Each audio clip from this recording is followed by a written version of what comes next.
Okay, guys, my only real thought at the beginning is the podcast you're about to listen to, I talk a lot, and I'm really sorry to my fellow podcasters and to all the people that listen to me. I was very drunk, I think, and very talkative on this particular podcast, and holy shit.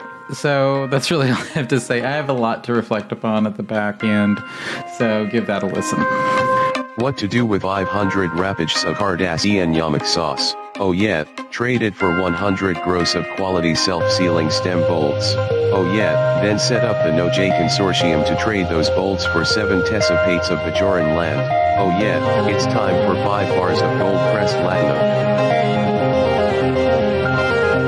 Hello, and welcome to The Rules of Acquisition, a podcast where we're going through every single episode of Star Trek Deep Space Nine, the greatest TV show. Again, I don't know. I got nothing. This one's actually pretty great. But anyways, with me as always is James Nolan. Hello. And Hugh Crawford. Hey guys. And we are talking about an episode called Progress. Yes. This aired on May 9th, 1993. The IMDb description is, Kira must convince an old Bajoran farmer to leave a moon becoming uninhabitable due to mining operations. Jake and Nog try to trade off Cardassian Yamak sauce. Oh, yes, That's wonderful red paperclip storyline. We've got an A and B story here. Isn't that what we have? Did we trade off last week with an A and B? Or? Yeah, the comparisons to last week is that we have an A and B storyline that is in no way connected. Yeah, do not interact whatsoever. Right.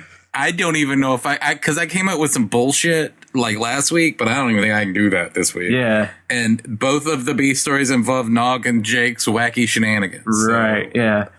Yeah. we're in the Nog period of early Deep Space Nine. I think this is a really good Deep Space Nine episode, but it's not a good Star Trek episode. This is an episode where we get to see what Star Trek Deep Space Nine is all about, but all the things that somebody might like about Star Trek, none of that's here. Yeah, that's true. I really like this episode, but yeah, you're right. So did I. Okay, so all of that's interesting because I kind of don't. Huh. Really? I really like this episode. Yeah, I know, and it's the kind of stuff that feels like an episode I would like. Yeah, this is all the stuff you said that you need. Got your emotion. I know. You got you crying a little bit, but not too much crying. Yeah, it does have some crying. It does have some emotion. And we'll get into it later when we start unpacking some of the Kira stuff. But there's certain things about, I don't know, like this episode was made for me to like it. Yeah, it's like, it is, you're right though, it's not a Star Trek episode. It takes place on the fucking Shire, basically. Yeah. They don't go out to wild new frontiers. I had to look it up because it seems a lot to me like there was I think a third season Next Generation episode called Ensigns of Command. I didn't just have that on me. I looked it up. Where Data has to get a whole group of Middle Earth people to leave their planet or do something. It's the one where he ends up having to just get mean and he blows up their water reclamation.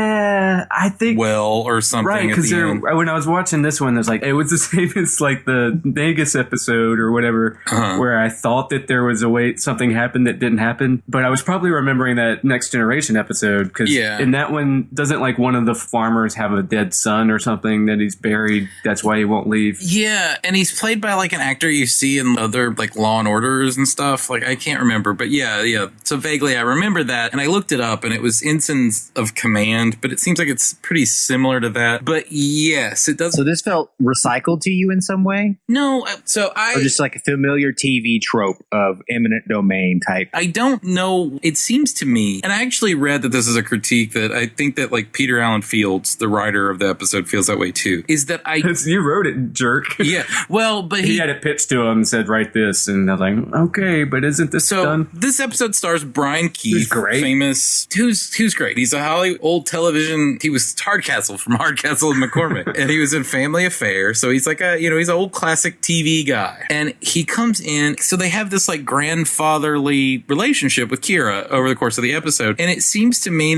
that element is out of place. Not anything about him, not anything about what he's doing, and not anything about necessarily how she responds to it. But that they're so cordial and affable seems weird to me. Okay, see, I felt the opposite. I actually thought that was like an undercurrent deliberately placed there, and I thought it was actually well done. What if he was tougher? I didn't think it was out of place at all. What if he was tougher? What if he was Gran Torino, Clint Eastwood? Then it wouldn't have been as subtle. Yeah. I mean, we know the guy's tough. He settled the moon by himself. I know, and I like that part, and I have good stuff to say about that part. But it seems to me that, like, he's so cutie pie that, like, I don't ever feel like there was a threat. No, there. he's not a threat. And I think that's the point. I don't know, when he has that, like, let go of her, and he attacks the Bajorans she brought with him, I thought he got intense there. Okay.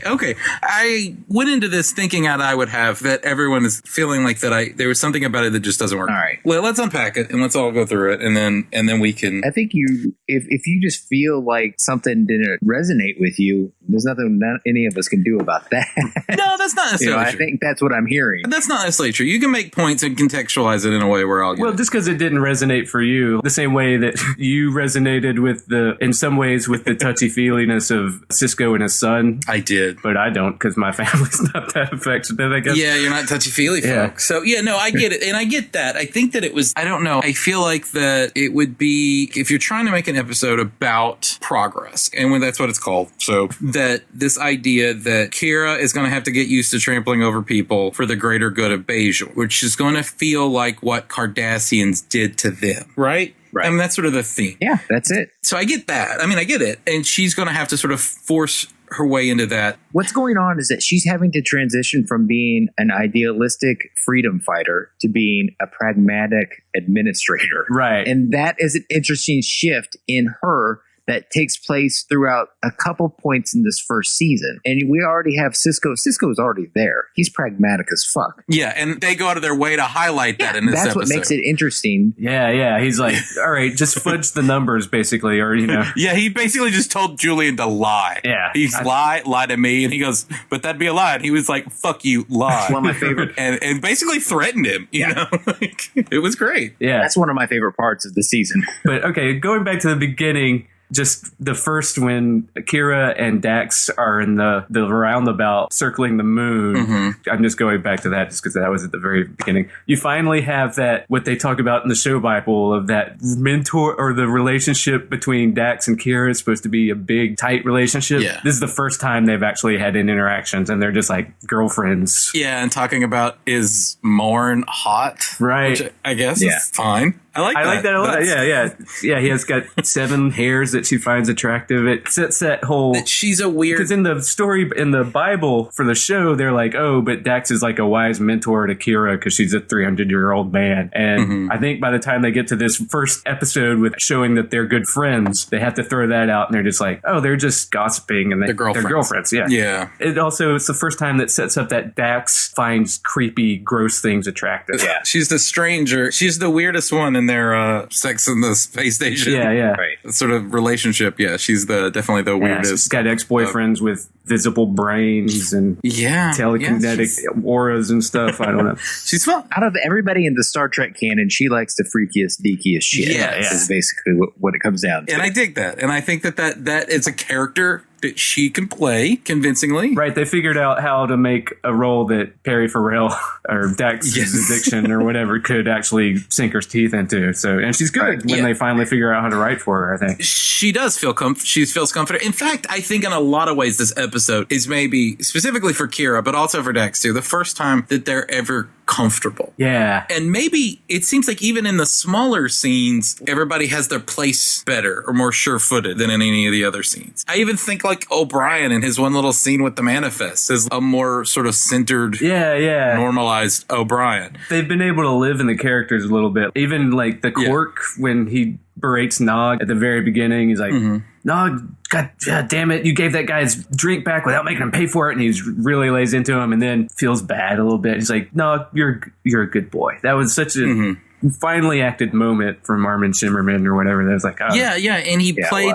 because he was allowed, because he didn't have to carry any really story, so he just got to be sort of villainous. Not villainous like a bad guy, but like, right. you know, like a threat. Like he's a tough guy. And he got to sort of just exist throughout the whole episode like a tough guy. Yeah. And it was fun to watch. That's what I liked about this episode. This whole episode has just felt like we're going to slow it down and take space to just let people live in their characters. Yes. It felt like good character work for once, which we desperately needed. there's not a whole lot happens in this episode. You know, it's all pastoral when she's on whatever the moon's called. It's not called Jericho, but it sounds like Jericho, which that's the whole theme I'm going to bring up a little bit later. But No, I know. And if we're just like early things that are weird, Pajor has 5 moons. It must have the craziest tides because I assume they have large bodies of water. Oh, right. I think they do. They showed it at one point, and it is large oceans on there, so that would be kind of crazy. Yeah, I mean, you would have some of the most like I don't know.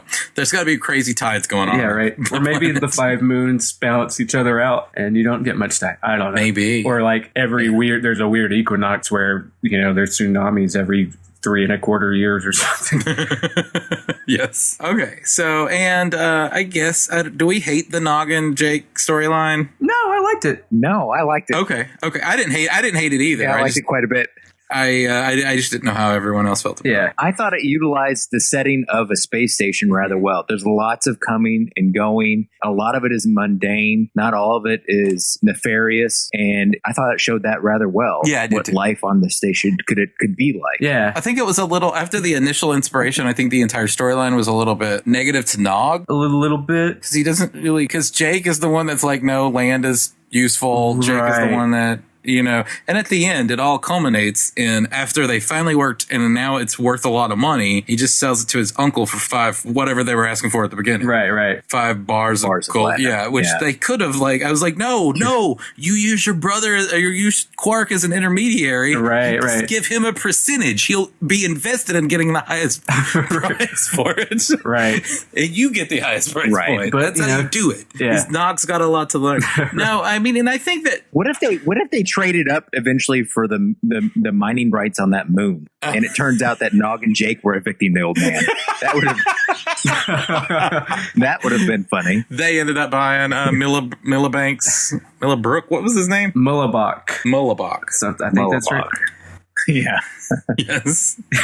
So, no. Because, like last episode, I had a problem with the A and B storylines not matching up whatsoever because there was such a clear way to make it do that. And that episode was about things happening. It didn't really bother me this episode so much because it just felt like the whole episode was just a character episode. So we're just sitting with characters. We're not actually changing anything. We're not advancing the relationship between O'Brien and Bashir or anything. We're just living with the character. Yeah, I mean, I agree. It doesn't have, but it's kind of a relief too, because the Kira stuff is kind of intense. Yeah. And well done. I'm not gonna critique it for that. And my critiques of the episode are at a higher level than like Babel or Move Along Home. Yeah, this is clearly better. This is a much better episode.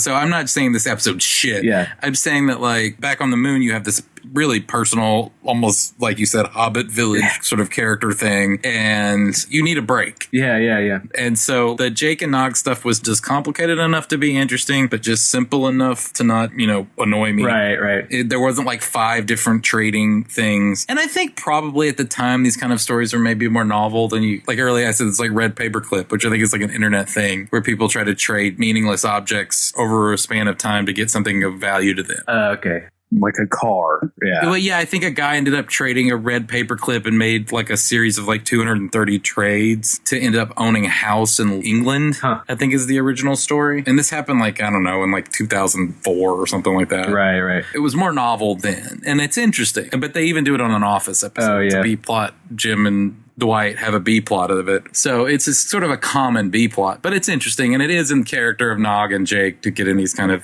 adventures. Yeah. So wait a minute. It's possible that Jake and Nog inspired all of this because everything you just said is predated by Deep Space Nine. Yes, right. That guy has a house in England now thanks to this. Well, we keep telling people that this show has ramifications that the greater populace doesn't understand. And this is one of them. There would be no punch-drunk love. Yeah. Because the guy would not have... Oh, yeah, that is a punch-drunk love sort of situation. That's a great movie. Yeah, yep. Oh, that's a great movie. Okay. So... trading yogurt for flights. Yeah. I guess if you wanted to make it pertinent, it seems like to me the only way to make a B story pertinent is if Jake and Nog had snagged that Bajaran executive that yells at Kira in that one scene. Right. Tehran, or they, Minister Tehran. Minister Tehran, if they had snagged him into their shenanigans, somehow that would have sort of tied the plot together. Right. Yeah. Yeah. Just the names in here This is my whole conspiracy theory that they're insinuating all these Middle Eastern names and everything into this. It's Minister Tehran. I mean, they're going full space Israel again with him. She's basically arguing for the diaspora. We have to come back to Bejor. Oh, yeah. And he's like, no, I don't want to, but yeah. The moon sounds like, I forgot what it was called. I thought it was Jericho at first. It's like, wait, no, that's not it. Jedegiko or something. I forgot what it was called, but Gerardo. Yeah. Gerardo or something. Yeah. Yeah. Mr. Tehran. It's pretty damn close. It is. Yeah. So, okay. So you think there is like a Zionism sort of theme to the story? A little bit. Where, no, I think that clearly there, I think early on. Yeah. It was clearly like when the Ensign Rowe episode of The Next Generation, that was definitely a Israeli-Palestinian issue. Right. Well, Berman said that the original title of the show was going to be Space Israel. Did he really? Star Trek's Space Israel, and then they decided Deep Space Nine had a little bit more. It was a little snappier than Space Israel. Well, it was, more Israeli-Palestinian, and then when you start this season, it's more Holocaust. So either way, you're dealing with, right. Sort of Jewish history. Yeah.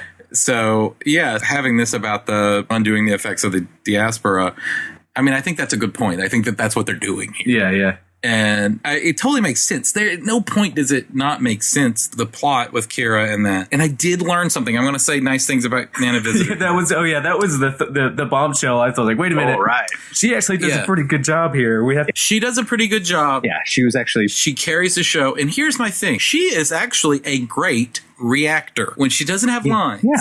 And she's acting in scenes. She's doing it really well. So I think it may go back to that theory that you have, Wade, you said that it's just the stage actress in her that can't come out. Yeah. And so she broadcasts all of her lines with no sort of human, Right. with lessened humanity and because she's playing to the back seats, right. And that just doesn't work. That's when so that's more of a failure of a director. They're not doing her any favors. Yeah, no, because I think like in all of these scenes, specifically in the scene between Cisco and her later. Oh, yeah. I think that's really a great scene. You're on the other side now. Yeah. I mean, but when she still says the lines, it's still she has a thing where she still says the lines. But for the most part, this episode, she had to do a lot of work this episode. Yeah. And she did it. Yeah, she pulled it off. She carried the story on her shoulders, and she did good. And I feel like whoever designed her outfit is not doing her any favors, and that's not her fault. Yeah, that was my main thing. One, I kind of doubt that when she takes off that jacket, if she can, they had to build her a new jacket that was able to be taken off. First off, I don't think it actually opens up when she casually takes it off. I'd have to go rewatch the shot to see the cut. I don't either. Where they switch jackets out, and then.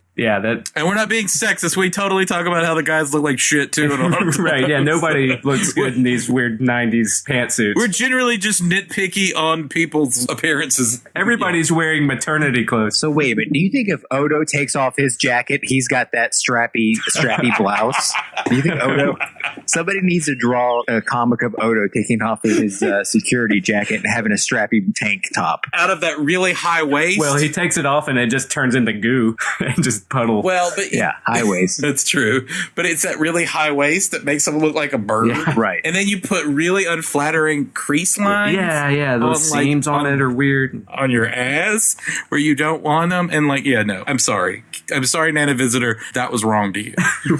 Right. Because she's an attractive woman. She's an attractive looking woman. She is of an athletic build. Mm-hmm. She is. That was an unfortunate sort of. Star Trek needs to do better in those avenues too. They really do. Yeah. You think about what Marina Sirtis had to put up with for years with her outfits. Oh right. No jokes. Yeah, she had the whole blog post or something about how when she had boobs, she was an idiot, and then they took the chest away, and she becomes smart again. When they have a new director come in and a new captain, he tells her to hey, get out, stop dressing like that, put on a fucking uniform. And she's like, thank God, thank you. And then afterwards you look good in that. Why didn't we have you in that the whole time? She's like, thank you. And I believe that was Ronald D. Moore that put her in the suit. Probably. And was because it was right around this time. It's when Ronnie Cox came on and run the Enterprise for a week. And he was like, I don't want to see your boobs. You're in Starfleet. And then she goes and gets officer training later. And it's like, oh, she can be smart when they're not all. Yeah. staring at her chest. Just another example of a male trying to police a woman because he can't handle his own phone. That's true, but I mean, that's all that is. That's how they ended up writing it in. But Ronald D. Moore was like, I don't understand why she's not in an outfit. And they're like, this is the clothes of her people. And he was like, nobody else does this. Right. We have the blue-faced guy. He has to wear a suit. I mean, you let Worf wear his little... It clashes with the blue faces guy's skin too. Mustard yellow and bright blue. Yeah. So that was that. Okay, so totally off topic, but on Marina Sirtis, I watched a documentary called Electric Boogaloo about Canon films. And it's amazing, and it's on Netflix. I saw that. You should totally watch it. Yeah, it's pretty great. Highly recommend it. Yeah. Yes. There's a sequence in there about where Marina Sirtis is talking about being in Death Wish 3. There's a whole section of the documentary where Death Wish is like the shittiest show ever. Yes. I see. Yeah. Like it's all about like how awful it is and how exploitative it is and how the director was like a crazy motherfucker. Oh, he was insane. Yeah, no, a friend of mine did a film series where they had Alex Winter come in. Oh, yeah. And talk, because he's in Death Wish 3 or 4, I can't remember. Yes. Yeah, and he's in the documentary too. Yeah. And he talked about like, what Michael Winters or whatever is a crazy person. Yeah, it was, I can't remember. Well, she's telling a story about him because I guess there's a scene in Death Wish 3 where she gets raped. Yeah. And it's long and gratuitous. Right. On the floor of the warehouse for like 2 hours. Right. And she was like, can I have a blanket while you're fixing the lights? And he was like, no, I want you to look cold. Right. And so like everybody's having to step over her naked body for like 3-4 hours. It was like the worst thing I'd ever heard. Yeah. It made me sad. Yeah, it was a bad scene. I will never say anything bad about Marina Sirtis again because that broke my heart. Yeah, she had to put up with a lot in her career. Mm-hmm. Yeah, people watched 45 minutes of Star Trek, and we're going to talk about Death Wish for 15 minutes. Also in the show, apparently Millibrook wears a 20th century human wristwatch. I didn't notice that. He does a Superman 2 with a Rolex with Kal-El. Does Marlon Brando have a Rolex in it? Marlon Brando has like a Rolex watch in that scene where he's in there. Wouldn't it be great if that was the same, whatever the continuity editor for Superman was also for Deep Space Nine? Yeah, right? Back on point, do we know where we were? I think we're talking about the Nana Visitor storyline where she's basically, carrying this whole episode. She does a fine job. Yeah. There's this old guy she's got to get off a moon, and she doesn't want to. She hems and haws. She sympathizes with him, and eventually she helps him build a kiln that he's been working on. When the final brick is put into place in the kiln, she blows it up with a phaser. Yeah. And then he says, as long as that house is still standing, I'm going to stay on this moon. And she burns it down. Yeah. Yeah. So I love She the does way her this- job. And She does her job, and it's like nothing's tied up. There's no clean bows on everything. He's like, hey, you're gonna have to kill me. And she's like a grandfather figure. She has an affection for the old timers, basically, that had to deal with the Cardassian occupation and everything. Yeah. So she feels she's got a lot of heart. She cares for her people. He's he's clever. He's playing mind games with her, being a jerk and telling her she has a nice ass and whatever, and to piss her off. And yeah. She figures out the games he's playing, and they have a nice little back and forth. No, I think when he tells her his story, the story of how he got to the moon, that's some pretty great writing. Yeah. The stories is like he lands there and he doesn't have any. He kills 6 Cardassians, which he sort of doesn't give a shit about. He sort of glosses over. Yeah. And while he's there, he's starving. So he implements the Troll 2 method of getting rid of hunger pains, which is by tightening your belt, which is a scene which is in Troll 2. That's a scene. That's one of my favorite scenes in Troll 2. And then he tells like this. What year did Troll 2 come out? Before this. Yeah, well, I don't think they're taking a lot of notes from Troll 2. I hope they weren't taking any cues from Troll 2. Right. But there's a scene in Troll 2 where the guy is like, I'm going to move my belt up one right.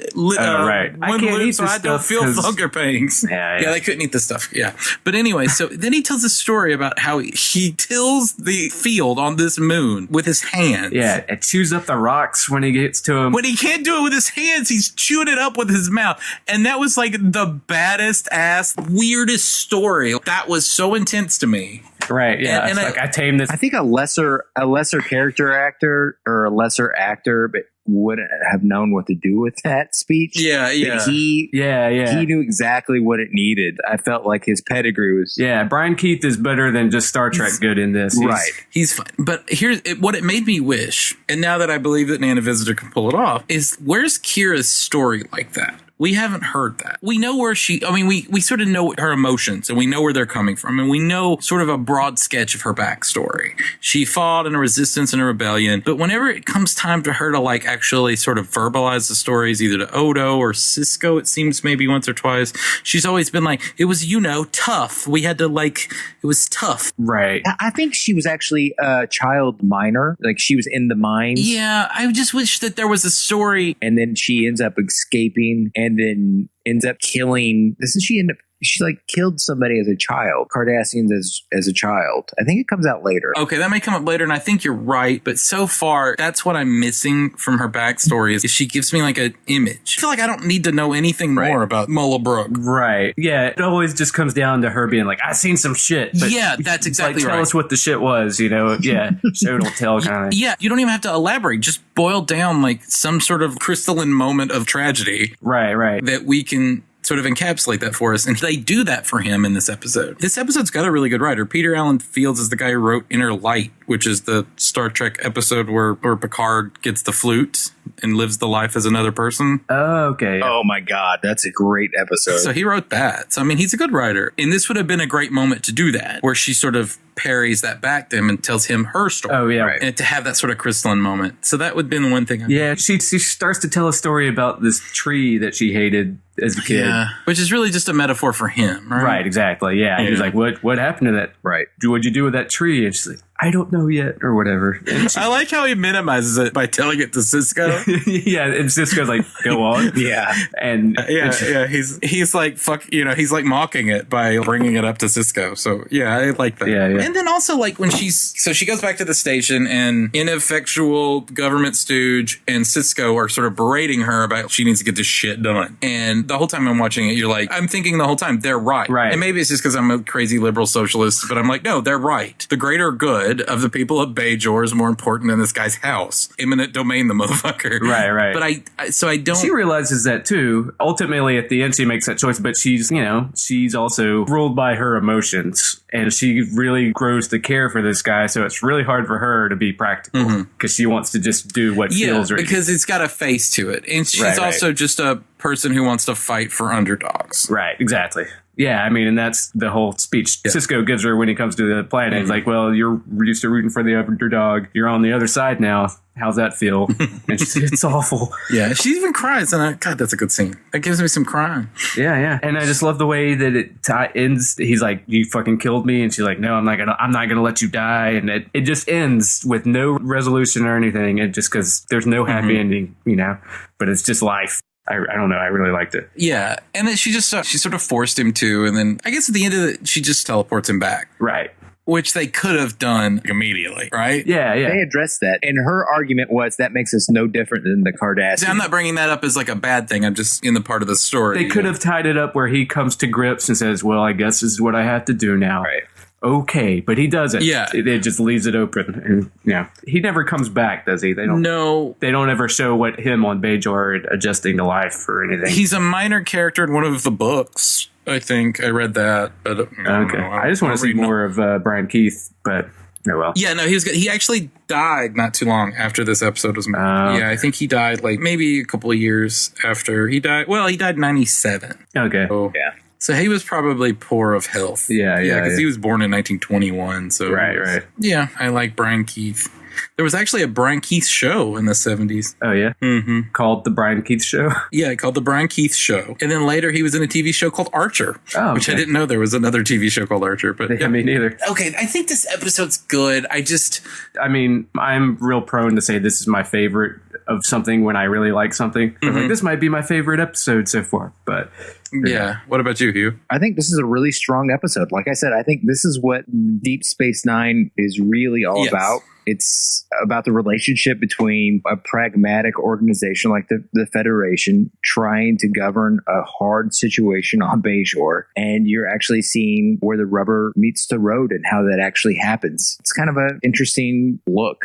And it moves the ball forward a little bit, showing the relationship and how much work they have to do to get Bajor, I guess, healed. I guess the show is in a way a lot about healing. Mm-hmm. Yeah. And it shows that it's not an easy path towards healing. Right. Yeah, I mean, that's one of those things that it's almost it's a cliche that history is written by the victors. And that's true. But just in general, any progress in sort of human history, always someone's getting fucked. Right. And I think that good shows look at that and give you know, sort of the feeling of that. Because she's in a situation like there is no better way. There's no humanitarian option for Mullibag. Exactly, yeah. They have to get him the fuck off the moon. This advance is something that the Bajoran people, I assume, have voted on. I assume is pushed through the provisional government, and I assume that it's popular on the homeworld. Right. The moons are an annex to the homeworld. Yeah, it's basically like the TVA. We're making a lake. Exactly. You're going to have to move your town. Oh, that's probably the TVA is probably a really great sort of this is better, this is progress. Like at the end of Oh Brother, Where Art Thou? Yeah. We're going to going to reimburse you. We're going to give you a new place to live, but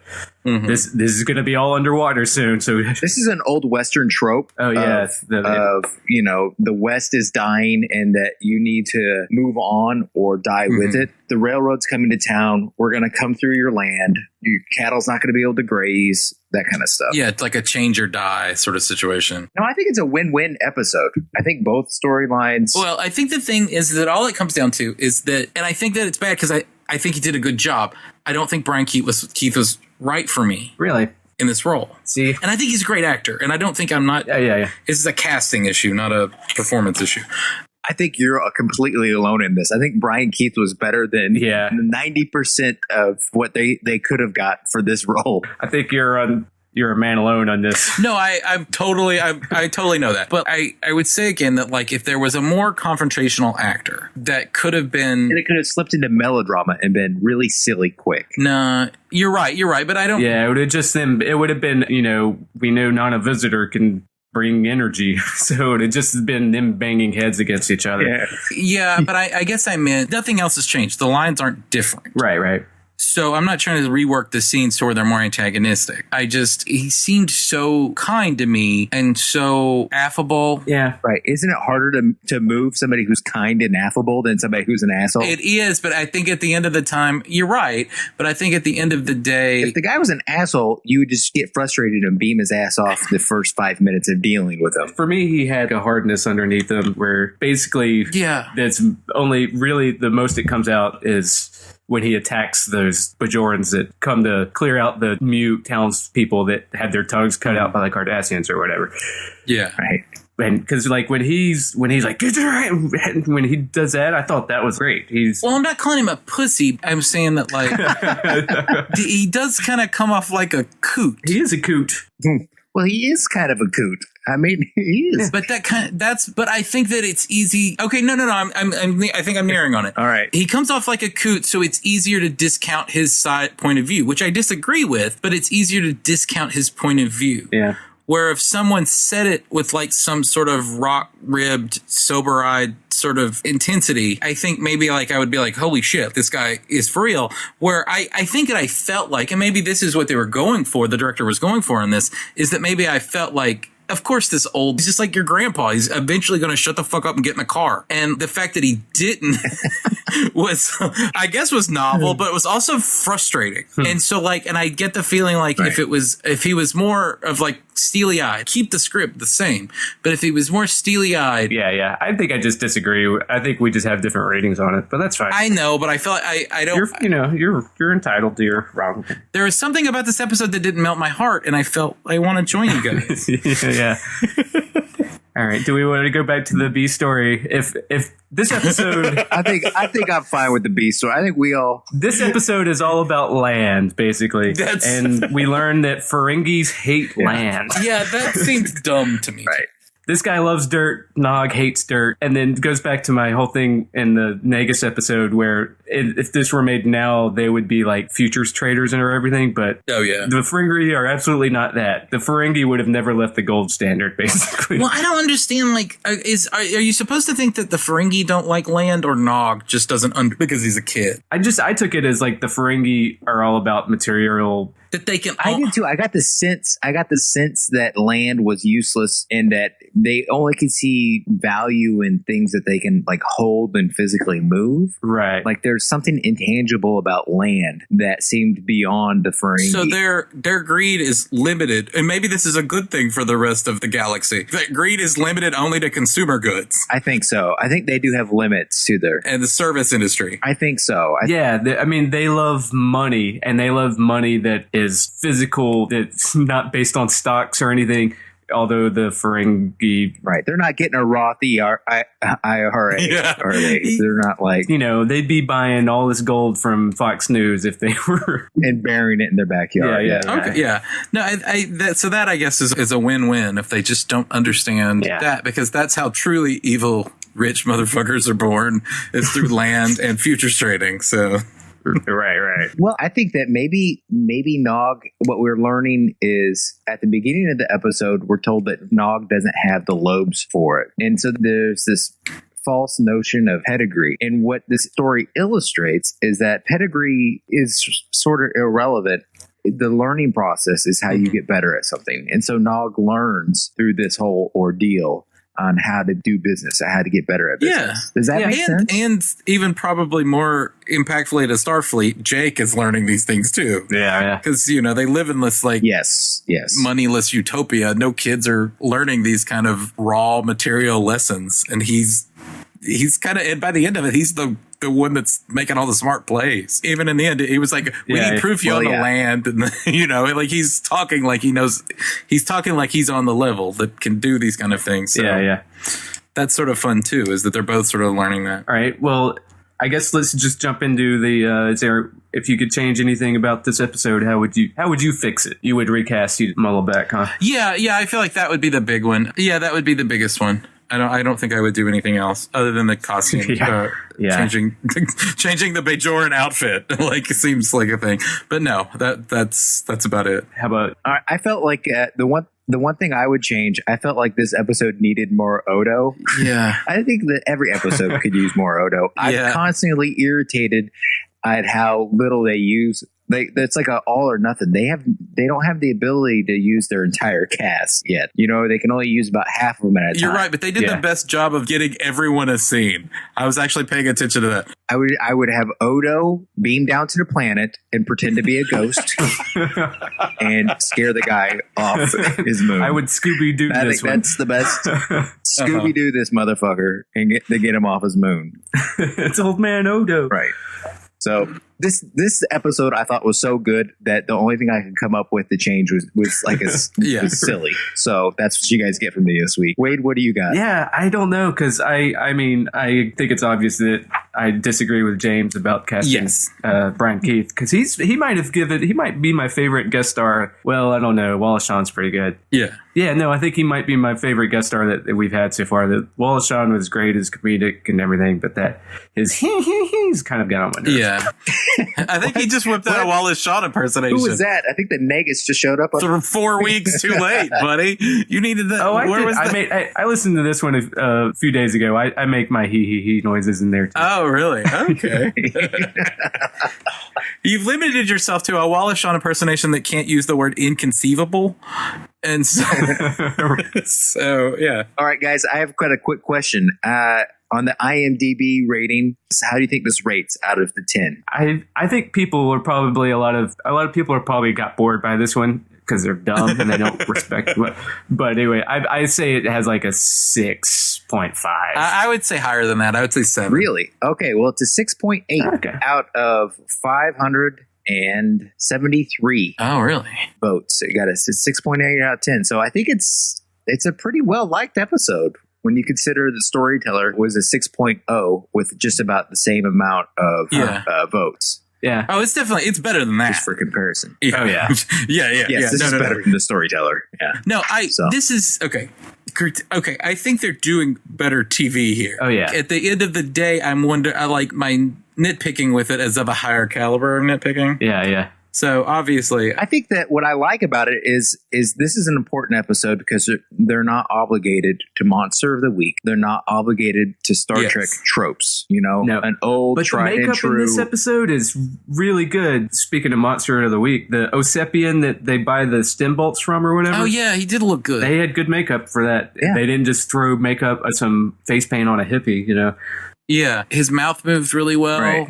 Yeah. In the whole scene. Yeah, no, yeah, he looked And good. yeah, do they bring those aliens back? Because that was a lot of work for like a 3-minute scene. I bet you see him all the time in Quark's bar. Yeah. Yeah. Background work.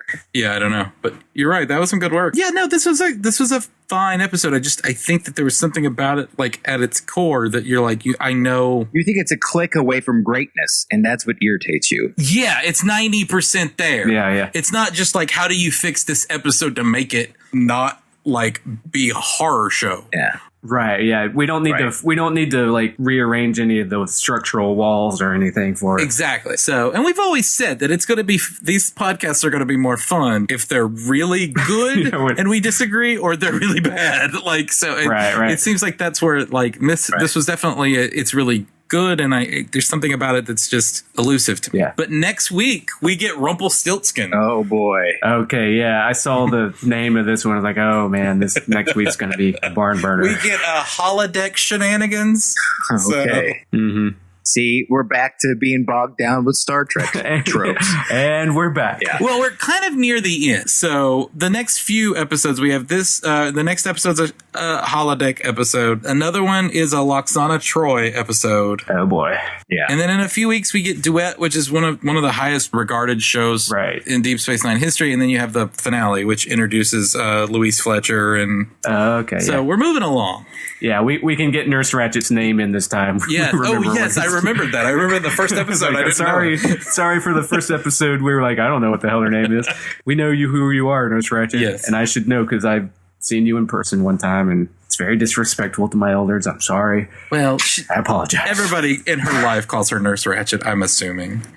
That's true. So, anyway, all right. No, or Kai Wynn. So we had, we're moving on up. If everybody's tracking us, this is where we have not left the doldrums completely, but we can expect just sort of a baseline of better episodes from this point. We hope, right?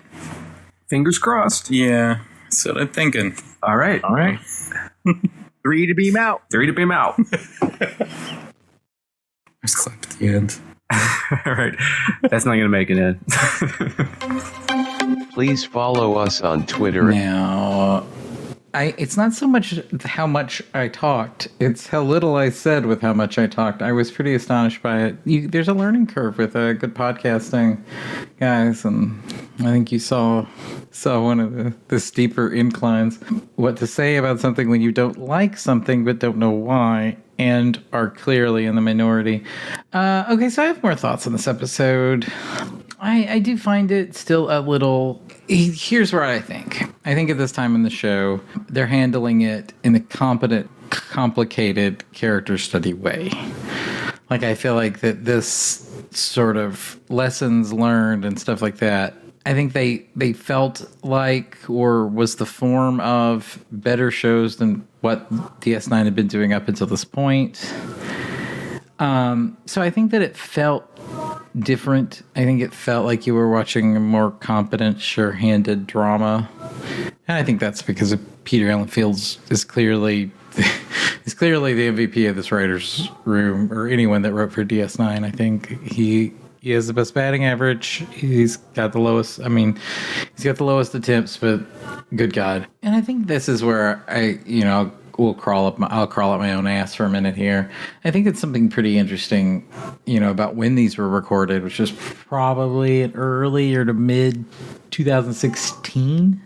Well, we were political dudes, and it was a weird time in America, and it has been only surpassed by every day since.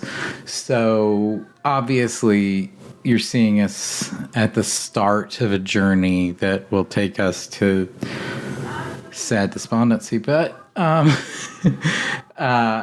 the nightmare of which we are still unable to awake. But it's interesting to see how it's changed me and how I view the sort of moral of this episode, which is something along the lines of old soldiers or people who have had to fight hard for things have a hard time letting go to see the breaking of a new day. And something about that seems shallow to me because, and I think that, I clearly, if you listen to this podcast, just politically, I was way more in a liberal back then than I am today, which is somewhere near, a Stalinist or like some sort of Bakunian, like total anarchist. But back then, I agreed with some sort of the sentiments, the greater good, you're marching forward, it's time to put down the plowshares. And I think I understand why that was interesting for the boys in the writer's room to tell that story back then. It was sort of where we were psychically as a country. We felt like, we had won the wars of the 20th century, and now it was time to, all sort of get down with the new world order. And I don't mean that in some sort of sinister black helicopter way. I think there was a general feeling. There was the end of history and the new day. It was time to put away the Cold War. It was time to put away, World War II. So, that just ain't where we are right now, even more so than when we recorded this episode in 2016. So it's hard. I see the flaws in it more than I think I did at all when watching this episode. The philosophy of yielding versus not yielding or breaking way to a newer form of progress. The appeal of sort of hardliners, of political hardliners on the right and left, I'm sure I would have said, is because they're sort of stuck in the old wars and they need to sort of embrace a new day. And I think if you asked me back then in 2016, did I think we were in a better day? Yeah, I probably would have thought so. And obviously it's a joke now, but I also don't believe we're just a simple course correction away from being back there too. I think that my opinion and my esteem of that sort of a political assessment of America in the 20th century fell from that to the we are always been bad and we've always been in a slow cooking war and it's getting worse, not better. And yes, there's a new day coming, but that new day is probably worse than the day before by huge magnitudes. So the hollowness of this episode does ring false. And I think you heard me saying in it that I wanted a more stronger performance to give the perspective more weight from the Keith David, that I would like to, instead of being treated as like a rapscallion old coot, let's get grandpa to concede to going into a assisted living facility. That was sort of the tone of that relationship, where I think that if it was more pitted like a Ducat versus Kira square off, that would have been a more enticing read, because I do think there's merits to never fucking giving in. Ever. Never, ever, ever cede ground on anything, ever. Make them make you move. I see that as more strong now. And I do think that the Federation's viewpoint on this is a little more facile than I think maybe I did when I first saw it. I'm not trying to play that I wanted to see that more then, because obviously I didn't say that in the podcast, so who knows what I felt then. Like I said, I was drunk and obviously self-absorbed, so I don't remember what I was thinking. But I do think that that's argument needed to be better voiced, and the Federation's position and Kira's position and Cisco's position needed to be, beat up a little bit. They should have, some punches should have landed on that argument, because I don't think it's 100% correct. And I don't think that the settlers' positions are 100% wrong. And so, yeah, there we go. I think that that's where I read that now. And obviously, like I said in the episode, it's obviously a cut above any of the other shows that we were watching in the season up until Duet. But is just empty to me on other levels. Also, it is boring. The avuncular scenes between Nana Visitor and Brian Keith, I get are enticing because you're watching real sort of naturalistic acting, but All right. Next week, I think they do that Rumpelstiltskin shit. I'm glad I'm not doing that one. Send us an email at rulesofacquisitionpodcast@gmail.com. You can turn this off now.